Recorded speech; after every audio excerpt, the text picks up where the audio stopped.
கர்த்தருக்கு மகிமை உண்டாவதாக. இந்த மே மாதத்தின் கடைசி ஞாயிற்றுக்கிழமை, 4வது ஞாயிற்றுக்கிழமை ஆராதனையிலே நாம் அனைவரும் பங்கு பெற்று தேவனை ஆராதிக்கும்படியாக தேவன் நாம் கொடுத்த பெரிய கிருபைக்காக நாம் அவரை நன்றியோடு ஸ்தோத்திரிப்போம். அருமையானவர்களே, நம்மை காட்டிலும் புகழ்பெற்ற மனிதர்கள், நீதிமான்கள், பரிசுத்தவான்கள், நல்லவர்கள் அநேகர் மதித்து போனார்கள். ஆனாலும் கர்த்தர் நமக்கு இந்த நாளில் கூட நமக்கு ஜீவனையும் சுகத்தையும் பலத்தையும் கொடுத்து இந்த உலகத்தை வைத்திருக்கிறார். எதற்காக? நாம் பிறருக்கும் நம்மை சூழ்ந்திருக்கிற மக்களுக்கும் ஆசீர்வாதமாக வாழும்படியாக தான் தேவன் நமக்கு ஜீவனை கொடுத்து வைத்திருக்கிறார். நாம் நிற்பது அவருடைய கிருபை, நிர்மூலமாகாதது அவருடைய கிருபை என்பதை மிகவும் தாழ்மையோடு ஒப்புக்கொண்டு நாம் தேவனை துதிப்போம். அங்கும் இங்கும் நோய்கள் பரவி வந்தாலும் கர்த்தர் தஞ்சம் வைக்கிறார். கர்த்தருக்கு நாம் இருதயத்தின் ஆழத்திலிருந்து ஸ்தோத்திர பலிகளை நாம் செலுத்துவோம். அங்கும் இங்கும் பொல்லாப்புகள், விபத்துக்கள், ஆபத்துக்கள், அழிவுகள், பயங்கரமான ஓலங்கள், கண்ணீரின் ஓலங்கள் உலகம் முழுவதும் இன்றைக்கு நாம் பார்க்கின்றோம். ஆனால் கர்த்தர் நம்மை சமாதானத்தோடு இந்த உலகத்திலே வாழும்படியாக அவர் நம்மை நடத்தி கொண்டு வருகிறார். சமாதானத்தின் கர்த்தரை நாம் நன்றியோடு ஸ்தோத்திரிப்போம். சமாதான பிரபுவை நாம் நன்றியோடு ஸ்தோத்திரிப்போம். கர்த்தர் அருளிய சொல்ல முடியாத ஈவுகளை நாம் நினைத்து நன்றியோடு ஸ்தோத்திரிப்போம். எல்லா நல்ல சீதோஷ்ண நிலைகளுக்காக நாம் ஆண்டவரை நன்றியோடு ஸ்தோத்திரிப்போம். கர்த்தர் நல்லவர், அவருடைய கிருபை என்றும் உள்ளது, என்றைக்கும் அவருடைய கிருபை நமக்குள்ளது. இந்த தேவன் என்றும் உள்ள சதா காலமும் நமது தேவன். மரண பலிக்கு கட்டாயம் நம் அனைவரையும் நடத்துவார். இதில் ஒன்றும் சந்தேகம் நமக்கு இல்லை. கர்த்தர் நல்லவர் என்பதை ருசித்து பாருங்கள். அவர் மேல் நம்பிக்கை இருக்கிற மனுஷன் பாக்கியவான். சிங்கக்குட்டிகள் தாட்சியடைந்து பட்டினியாக இருக்கும். ஆனால் கர்த்தரை தேடுகிற நமக்கு ஒரு நன்மையும் குறைபடாது. இதுதான் கர்த்தருடைய பிள்ளைகளுக்கு தெய்வம் கொடுத்திருக்கின்ற ஆசீர்வாதம். கர்த்தர் உங்களை ஆசீர்வதிப்பாராக.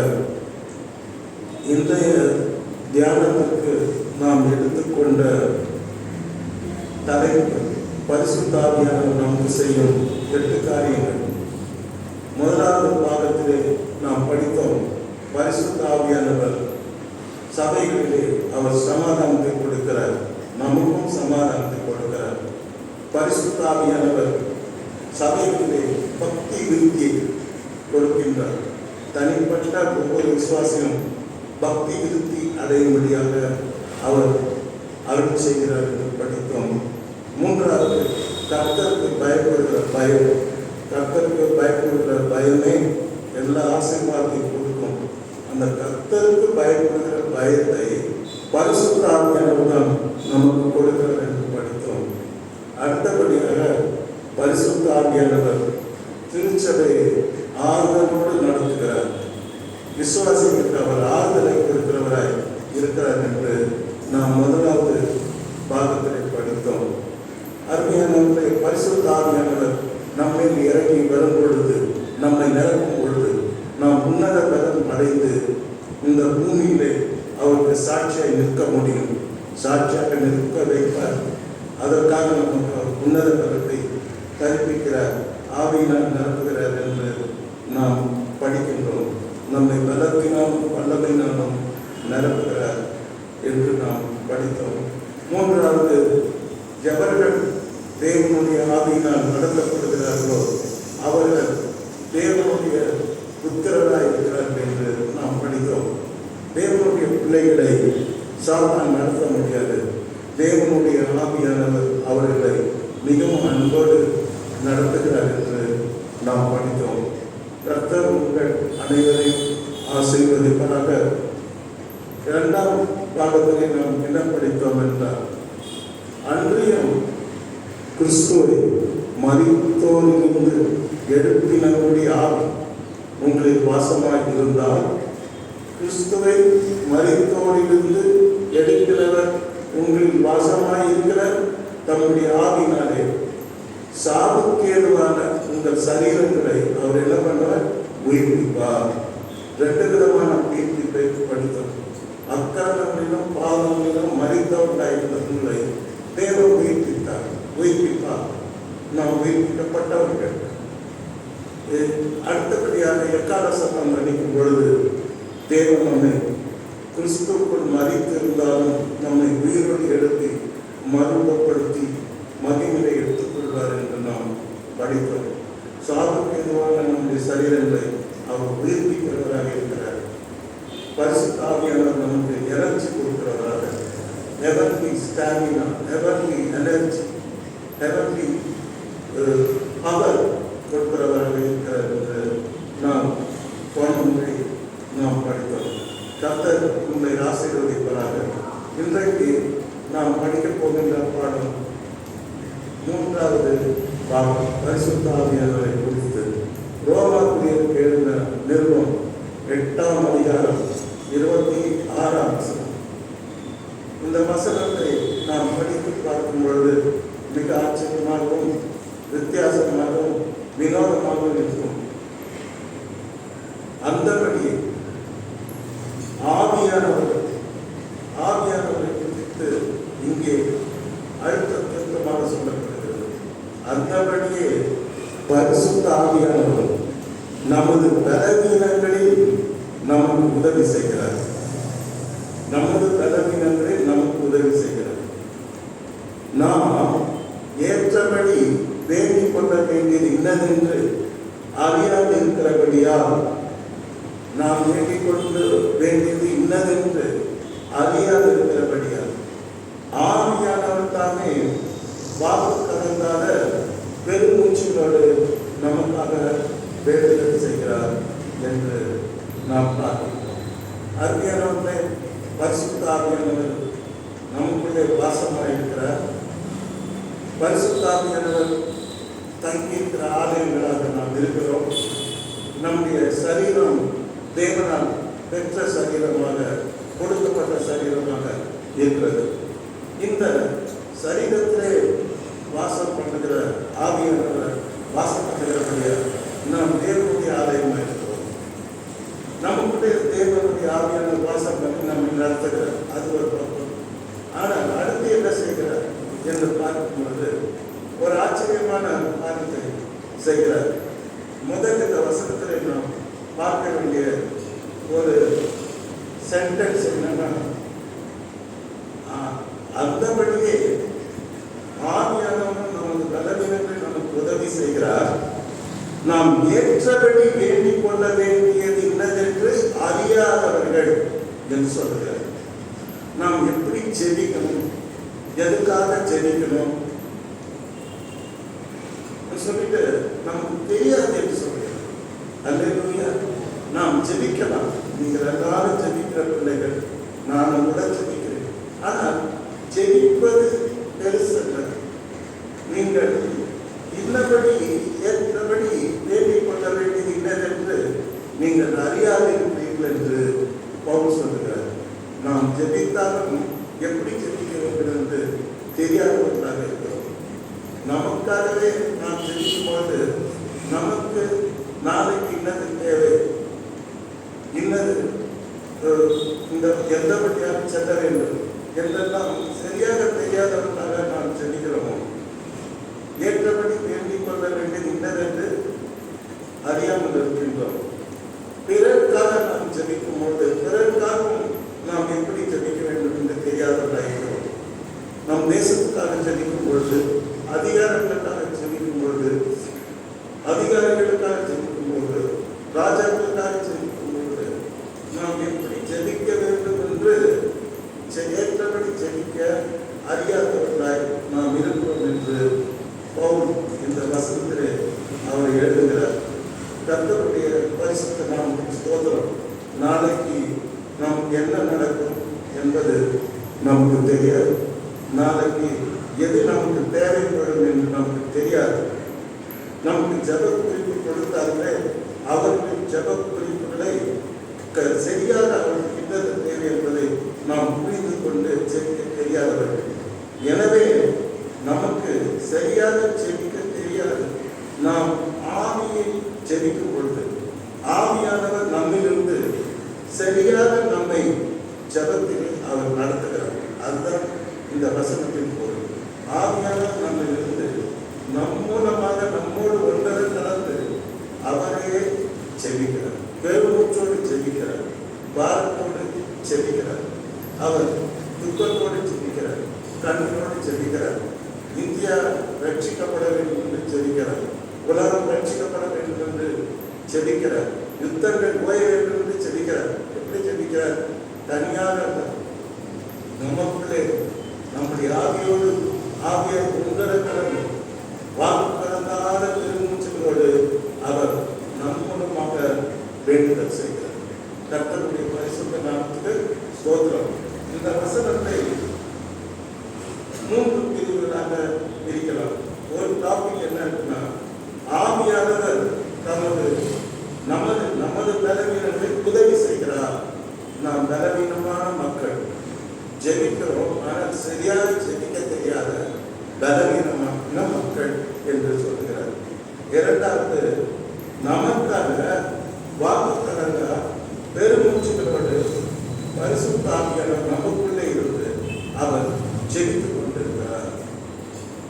மூன்றாவது, ஏற்கனவே சொன்னபடி நாம் வேண்டிக் கொள்ள வேண்டியது இன்னதென்று அறியாதவர்களாக இருக்கிறோம். அறியாதவர்களே பரிசுத்த ஆவியானவர் எவ்வளவு அருமையானவர்கள், அருமையான ஒரு ஆவியானவராக இருக்கிறார் என்பதை நீங்கள் இங்கே பார்க்க வேண்டும். அருமையானவர்கள், ஆவிக்குரிய வாழ்க்கையிலே நாம் எவ்வளவு காரியங்களை கற்றுக்கொள்ள வேண்டும், எவ்வளவு காரியங்களை கற்றுக்கொள்ள வேண்டும். இதையெல்லாம் கற்றுக்கொள்வதற்கும் சரியான ஆவிக்குரிய பாதைகளை நாம் நடந்து செல்வதற்கும் சரியான ஒரு ஆவிக்குரிய வாழ்க்கை நடத்துவதற்கும் இன்னது நமக்கு தேவை என்பதை அறியாது இருக்கிறபடியா ஆவியானவர் தானே நமக்குள்ளே வாசம் பண்ணுகிற ஆவியானவர், நமக்குள்ளே தங்கியிருக்கிற ஆவியானவர். நாம் ஜெபிக்கும் பொழுது நம்முடைய ஆவியோடு கூட கலந்து அவர் பெருமூச்சோடு நமக்குள்ளே இருந்து ஜெபிக்கிறவராய் இருக்கிறார். கர்த்தருடைய பரிசுத்த ஆவி நாமத்துக்கு மகிமை உண்டாவதாக. நாம் தனியாக ஜெபிக்கவில்லை, நம்மோடு கூட பரிசுத்த ஆவியானவர் சேர்ந்து ஜெபிக்கிறார். கூர்ந்து கவனித்தால் அவருடைய மெல்லிய சத்தத்தை நாம் கேட்க முடியும். நாம் பரிசுத்த ஆவியானவர்கள் கூட மிகவும் நெருக்கமாக அவருடைய மெல்லிய சத்தத்தை நான் கேட்டிருக்கிறேன். ஒரு முறை நான் தூங்கிக் கொண்டிருக்கிறேன். அப்பொழுது ஒரு சோதனை என்னை சோதிக்க வருகிறது சாத்தான். அப்பொழுது என் இதயத்திலிருந்து ஒரு மெல்லிய சத்தம் கேட்கிறது. என்ன சத்தம் தெரியுமா? ஆங்கிலத்தில் யாரோ ஜெபிக்கிறார்கள் உள்ளே. He will be very useful for us. He will be very useful for us. He will be very useful for us. இந்த ஒரே ஒரு சென்டென்ஸ் என் இதயத்திலிருந்து நானே அல்ல, யாரோ ஜெபிக்கிறார்கள் உள்ளே இருக்கு. அது என் காதில் இருக்கிறது.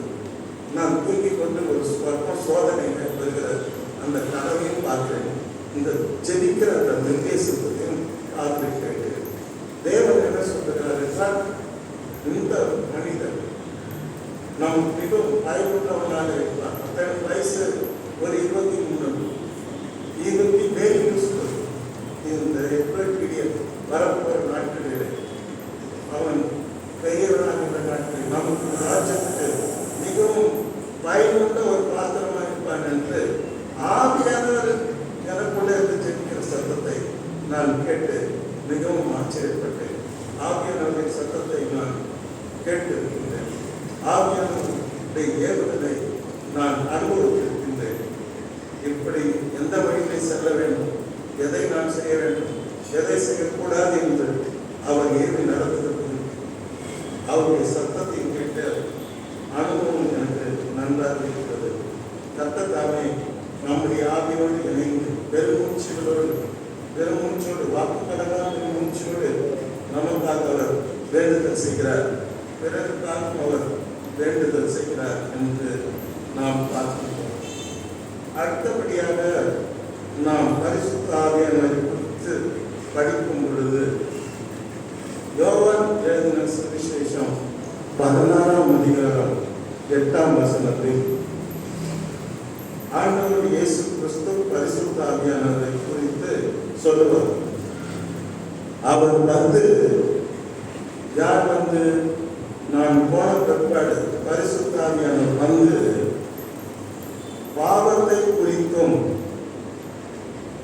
நீதியை குறித்தும் நியாய தீர்ப்பை குறித்தும் உலகத்தை கண்டித்து உணர்த்துவார் என்று சொல்லுகிறார். ஆண்டவர் இயேசு கிறிஸ்து நான் போகிறது நலமாயிருக்கும், நான் போன பிற்பாடு தேற்றவர்களை சத்திய ஆவியானவரை பரிசுத்த ஆவியானவரை நான் அனுப்புவேன்.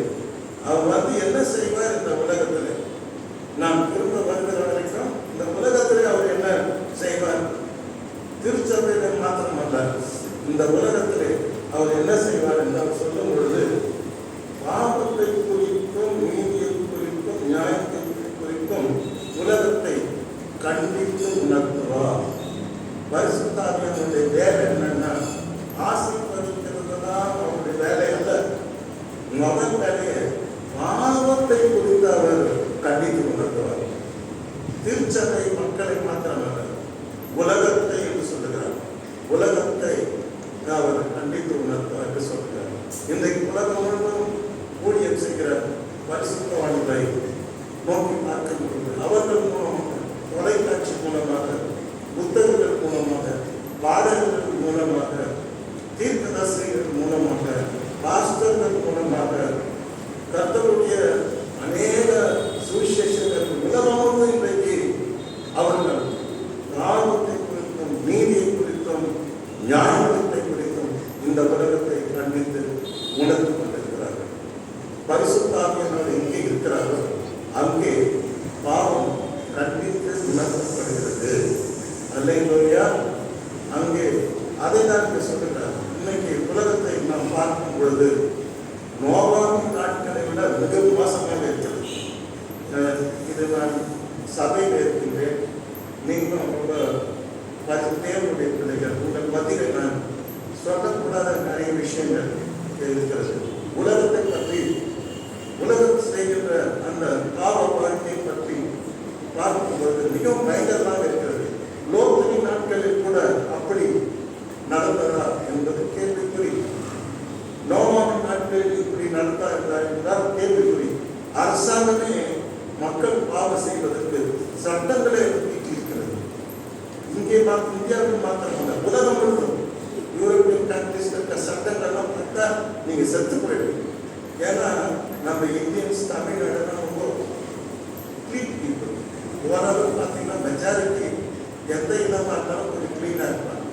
ஆனால் மேற்கத்திய நாடுகள் பார்க்கும்போது அந்த அரசாங்கமே பாவம் செய்வதற்கு எல்லா சட்டங்களையும் அவருக்கு ஃபேவராக கொடுக்கிறது.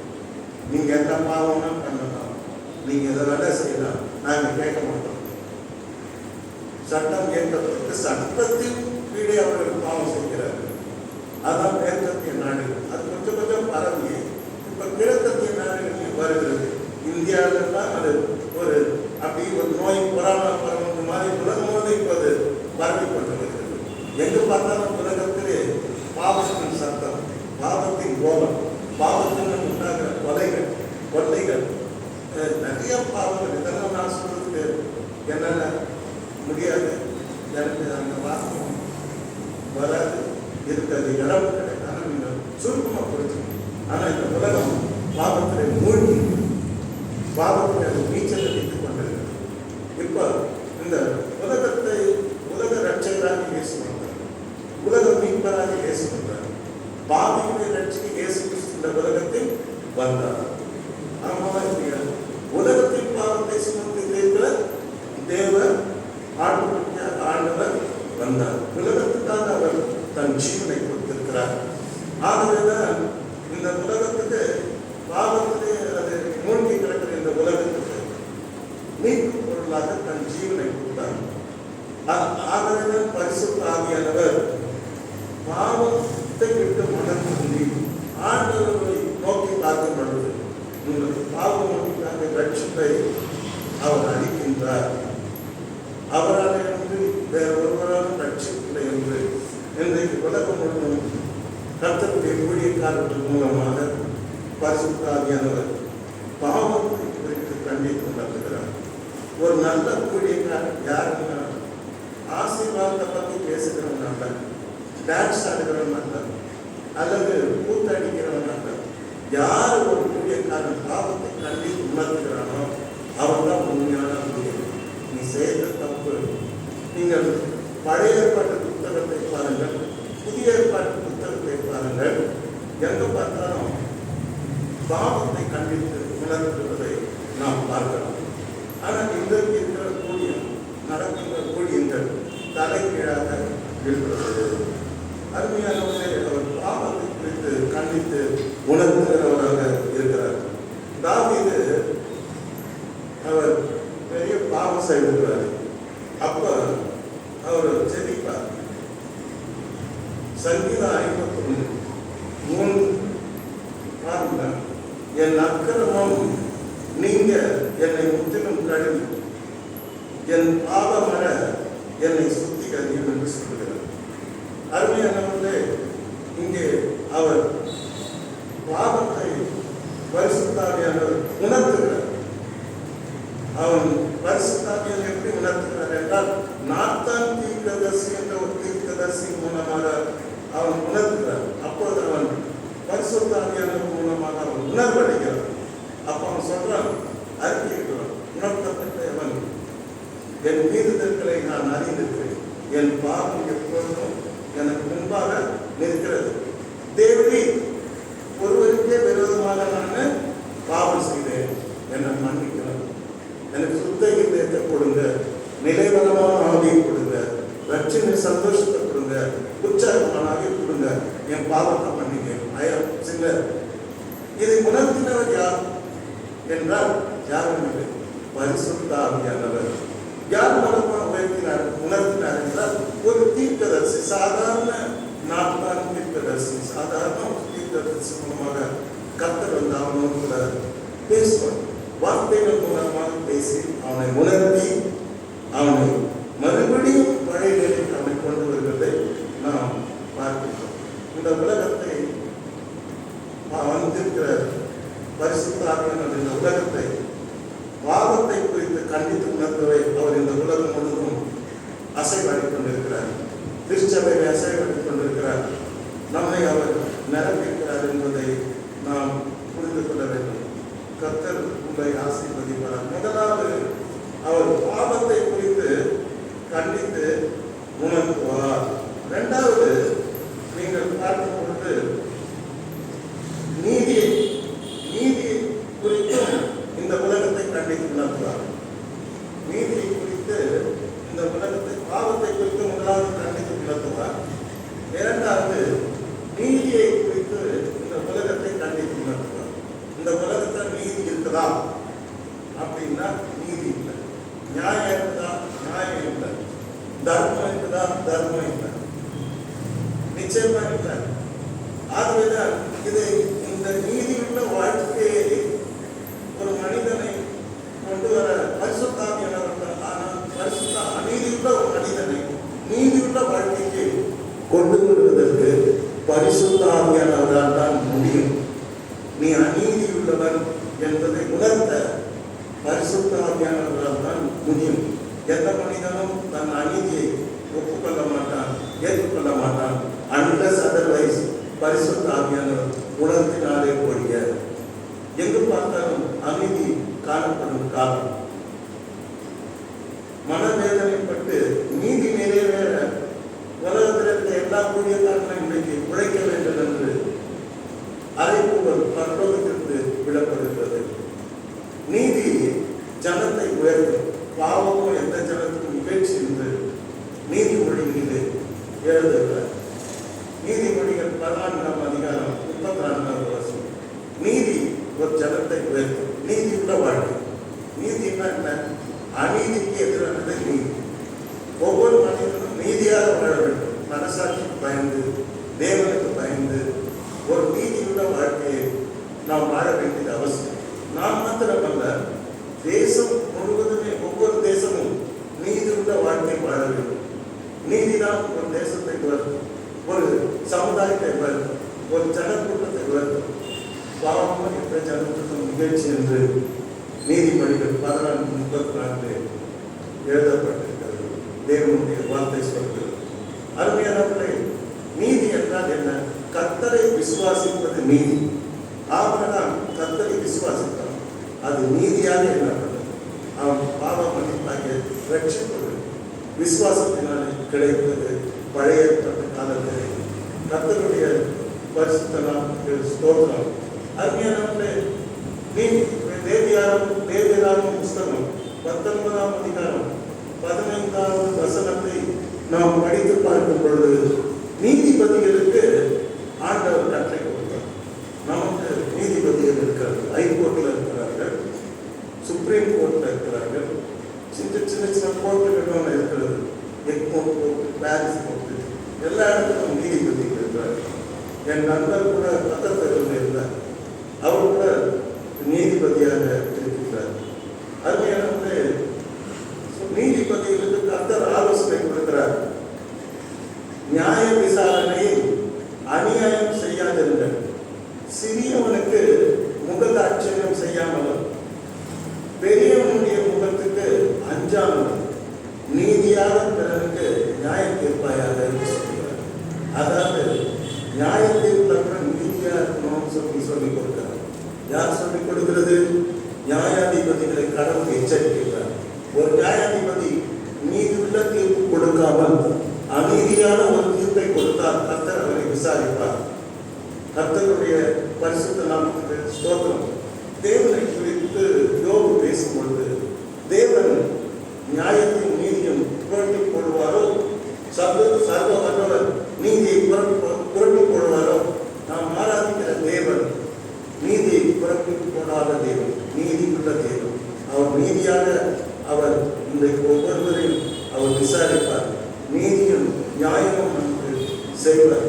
103ஆம் சங்கீதம் 6ஆம் வசனத்தை நாம் எளிமையாக படிக்கிறோம்.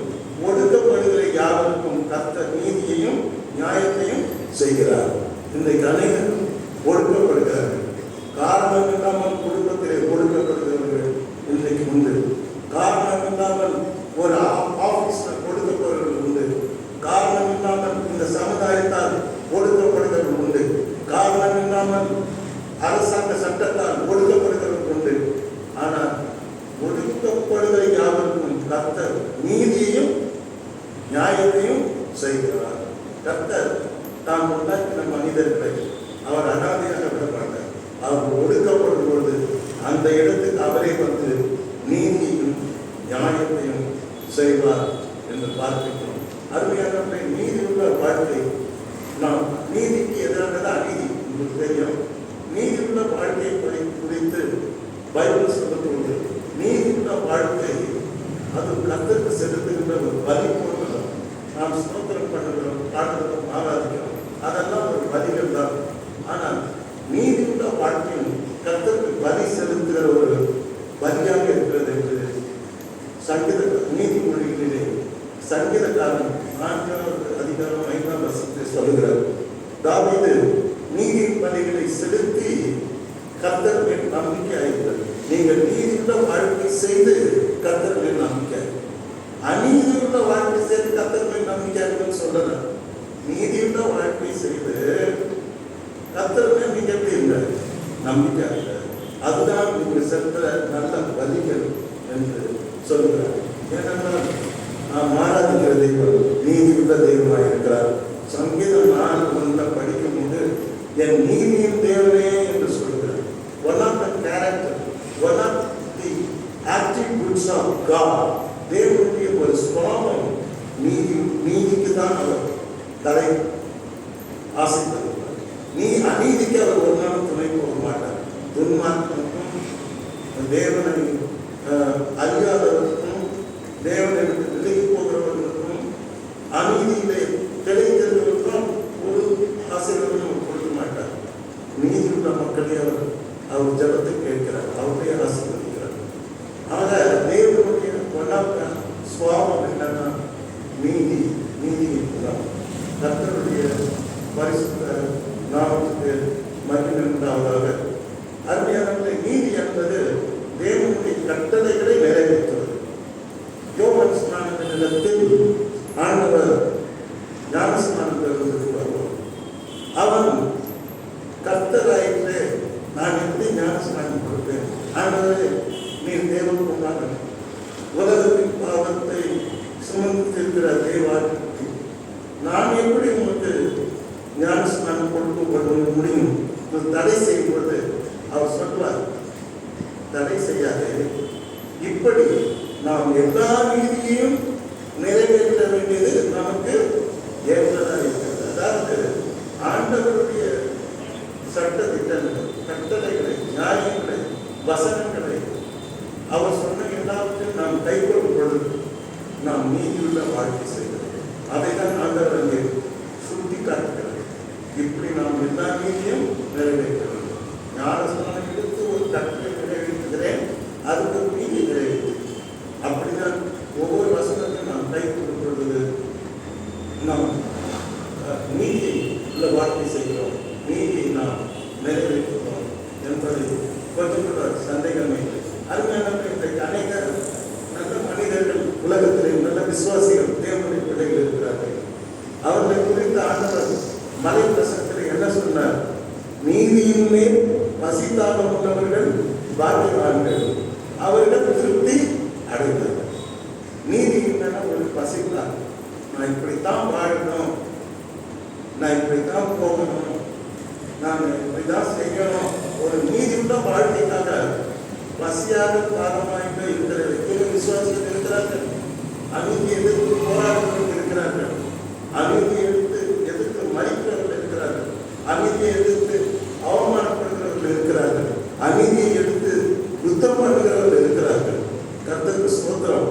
அநீதிக்காக பசியோடும் தாகத்தோடும் வாழ்கின்ற எத்தனையோ தேவனுடைய பிள்ளைகள் இன்றைக்கு உலகத்தில் இருக்கிறார்கள். கர்த்தர் அவர்களை பார்த்து சொல்லுகிறார், நீதியின் மேல் பசித்தால் என்பவர்கள் பாக்கியவான்கள், அவர்கள் திருப்தி அடைவார்கள் என்று சொல்லுகிறார். கர்த்தர் அப்பேற்பட்டவர்களை எல்லாவற்றிலும் திருப்தியாக நீதியுள்ள வாழ்க்கையை நாம் செய்யும் பொழுது, அதன் பசிதாகமாக இருக்கும் பொழுது கர்த்தர் நம்முடைய ஒரு மேலான ஆசீர்வாதம் என்று சொல்லப்படுகிறார். திருப்தியுள்ள ஒரு வாழ்க்கையை ஆண்டவர் நமக்கு கொடுப்பார் என்பதை கொஞ்சம் கூட சந்தேகமே இல்லை. கர்த்தர் சொல்வார், முதலாவது தேவனுடைய ராஜ்யத்தையும் அவருடைய நீதியும் தேடுங்கள், அப்பொழுது இவையெல்லாம் உங்களுக்கு கூட கொடுக்கப்படும். நீதியை தேட சொல்லுகிறார். நீதி என்பது ஒரு கேரக்டர், நமக்குள்ளே காணப்படுகின்ற ஒரு குணாதிசயம். அநீதி நான் செய்ய மாட்டேன், நீதியை தான் நான் செய்வேன், நீதிக்கு நானே போவேன், நீதியாய் நடப்பேன். ஆண்டவர் இயேசு கிறிஸ்து பிலாத்துக்கு முன்பதாக நிறுத்தப்பட்ட பொழுது அவருடைய மனைவி ஒரு கடிதம் அனுப்புவார் பிலாத்துக்கு. அவர் நீதிமான், அவரை ஒன்றும் செய்யாது. அவர் உலகத்திலே வாழ்ந்த நாட்களிலே அநீதி ஒன்றும் நினைக்கவில்லை, நீதியை தான் செய்தார், நன்மையை செய்தார், ஆறுதல் கொடுத்தார், கண்ணீரை துடைத்தார், சுகம் அளித்தார், மக்களை அவர் தாயை போல தேற்றினார், தந்தை போல அணைத்தார், கட்டுண்டவர்களை விடுதலை ஆக்கினார், குருடலின் கண்களை திறந்தார். அவர் நீதிமான், அவரை ஒன்றும் செய்ய வேண்டாம், அவர் நீதியுள்ள வாழ்க்கையில் வாழ்ந்தவர், அவர் அநீதி ஒன்றும் செய்யக்கூடிய என்று சொல்லி கடிதத்தை அனுப்புவார். ஆனால் அதை படித்து பார்த்த பிற்பாடு அவன் அநீதி உள்ளவனாகவே அவன் அநீதியுள்ள நியாயாதிபதியாக கர்த்தரை மரணத்திற்குள்ளாக இருப்பதை நாம் பார்க்கிறோம். நீதி உள்ள வாழ்க்கையை நாம் தேடுகிறோம், நீதியுள்ள வாழ்க்கை வாழ்கிறோம். ஆனால் எத்தனையோ நீதியை இன்னும் நிறைவேற்றாமல் இன்னும் நான் நீதியை செய்ய வேண்டும் என்று தேடும்போது உலக பிரகாரமான எல்லா ஆசீர்வாதங்களும் தானே கொடுக்கப்படும். சுகம், பலன், ஜீவன், மெட்டீரியல் பிளஸிங்ஸ், ஸ்பிரிச்சுவல் பிளஸிங்ஸ் எல்லாமே தானே கொடுக்கப்படும். நீதியை நாம் தேடுகிறோமா என்பதை இன்றைக்கு சிந்தித்து பார்க்க வேண்டும். அந்த நீதியை தேடணும்னு ஒரு தாகத்தை, ஒரு பசியை நமக்கு கொடுக்கிறது பரிசு இல்லைன்னா மாற மாட்டேன், எப்படி வேணா மாறும். அல்லேலூயா. கர்த்தருக்கு ஸ்தோத்திரம். கர்த்தர் உங்களை ஆசீர்வதிப்பாங்க. இறுதியாக பவுல் ரோமாபுரியருக்கு எழுதுகிறார், உங்கள் அவயங்கள் பாருங்க, உங்கள் சரீரத்தில் இருக்க ஒவ்வொரு அவயங்களையும், கண்ணு, மூக்கு, காது, பிரெயின், ஒவ்வொரு அவயங்களையும் நீதியின் ஆயுதங்களாக தேவன் ஒப்புக் கொடுங்கள் என்று சொல்லுகிறார். அருமையானவற்றை நீங்கள் இப்பொழுது கிறிஸ்துவோடு கூட உயிரோடு எழுதுங்கள். ஒரு காலகட்டத்தில் அநீதியின் ஆயுதங்களாக பாவத்திற்கு உங்கள் சரீரத்தின் அவயங்களை ஒப்புக் கொடுத்தீர்கள். ஆனால் இப்பொழுது உங்களை மரித்தோரிலிருந்து பிழைத்து விட்டவர்களாக தேவனுக்கு ஒப்புக் கொடுத்து உங்கள் அவயங்களை நீதிக்குரிய ஆயுதங்களாக தேவனுக்கு ஒப்புக் கொடுங்கள் சொல்லுங்கள். இந்த சரீரத்தை நீதியின் ஆயுதங்களாக நாம் ஒப்புக் கொடுத்து தேவனை மகிமைப்படுத்த வேண்டும். தேவனுக்கு நாம் ஊழியம் செய்ய வேண்டும். தேவனை நாம் பின்பற்ற வேண்டும். தேவனுக்காக நாம் எழுதி பிரகாசிக்க வேண்டும். தேவனுடைய சித்தத்தை நாம் செய்ய வேண்டும். அருமையானவர்களே, இங்கே நாம் பார்க்கும் பொழுது பரிசுத்த ஆவியானவர் வந்து இந்த உலகத்தை பாவத்தை குறித்தும் நீதியை குறித்தும் நியாய தீர்ப்பை குறித்தும் இந்த உலகத்தை கண்டித்து உணர்த்துவார். பரிசுத்த ஆவியானவருடைய வேலை இதுதான். பாவத்தை குறித்து கண்டித்து உணர்த்துகிறவர், நீதியுள்ள வாழ்க்கை வாழ வேண்டும் என்று கண்டித்து உணர்த்துபவர் ஆக பரிசுத்த ஆவியானவர் இருக்கின்றார். கர்த்தருடைய பரிசுத்த நாமத்துக்கு மகிமை உண்டாவதாக. கர்த்தர் உங்களை ஆசீர்வதிப்பதாக. அதே மாதிரி கடைசியில் நாம் பார்க்கும் பொழுது நியாயத்தீர்ப்பு என்பது கர்த்தருடைய வருகையில் கர்த்தர் எல்லாரையும் அவர் என்ன பண்ணுவார்? நியாயத்தீர்ப்பு நாள் நெருங்குது, நேசர் வர காலமாகுது. இந்த மாயனோடு நம்பி மாட்டிடும் மாநிலரை நீக்க மாட்டோம். நியாயத்தீர்ப்பு நான் நெருங்கு வைத்தது. இயேசு வருகிறார். நமக்கு நியாயத்தீர்ப்பு இல்லை. ஆனால் இந்த உலகத்தை கர்த்தர் நியாயம் தீர்ப்பார். ஆனால் உலகம் மனத்திற்குமானால் நிச்சயம் அவர்கள் அறிவுக்கு தப்பித்துக் கொள்ள முடியும். தேவனுடைய ஆத்மீகத்திற்கு தப்பித்துக் கொள்ள முடியும். தேவனுடைய கோபாத்திலிருந்து தப்பித்துக் கொள்ள முடியும். தேவனுடைய நியாயத்திற்கு அவர்கள் தப்பித்துக் கொள்ள முடியும். நியாயத்தின் நான் நெருங்குது, நேசர் வர காரணமாகும். இந்த மாநிலத்தை நம்பி மாநிலரை நீக்க மாட்டோம். மாநிலம் மீட்கப்பட வேண்டும். நியாயத்திற்கு அவர்கள் தப்பித்துக் கொள்ள வேண்டும். ராஜா வருகிறார், நியாயத்திற்கு வருகிறார். நம்மை எல்லாம் மகிமையில எடுத்துக்கொள்ள வருகிறது. ஆனால் உலக மக்கள் அநீதியை திளைத்து பாவத்திலே விழுந்து மாண்டு போகிற அவருக்கு தத்தத்தை மனம் திரும்பாதவர்கள் தேவன் நியாயம் தீர்ப்பார்.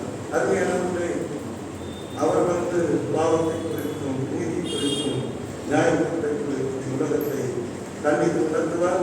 அது மாத்திரமல்ல, நமக்குள்ளே தங்கியிருந்து நமக்குள்ளே வாசம் பண்ணுகிற ஆவியானவர் நாம் ஜெபிக்கும் பொழுதெல்லாம் வாக்குக்கடலாக பெருமூச்சை கொண்டு நமக்குள்ளிருந்து அவர் இந்த உலகத்துக்காகவும் இந்த சமுதாயத்துக்காகவும் நாம் மேம்படுகிற எல்லாருக்காகவும் சரியாக ஜெபிக்க முடியாது. நமக்காகவே நாம் எதுக்காக ஜெபிக்க வேண்டும் என்று தெரியாதவர்களாக இருக்கிறபடியாது நமக்குள்ளே இருந்து நமக்காகவும் நான் சரியாக ஜெபித்து தேவனுடைய பதிலை தேவனுடைய ஆசீர்வாதத்தை பெற்றுக்கொள்ள முடியாத வழிநடத்துவார். எல்லா துதி கணக்கும் மன்னிகளின் கர்த்தருக்கே உண்டாவதாக. கர்த்தருடைய ஆவியானவருக்காக நாம் கர்த்தரை நன்றியோடு ஸ்தோத்திரிப்போம். ஆமென். கர்த்தர் ஆவியானவர் நம்முடைய ஆவியிலே நம்மை நடத்தும் பெருமூச்சோடு ஜெபிக்கும். அவனுக்கு கீழ்ப்படிந்து இடம்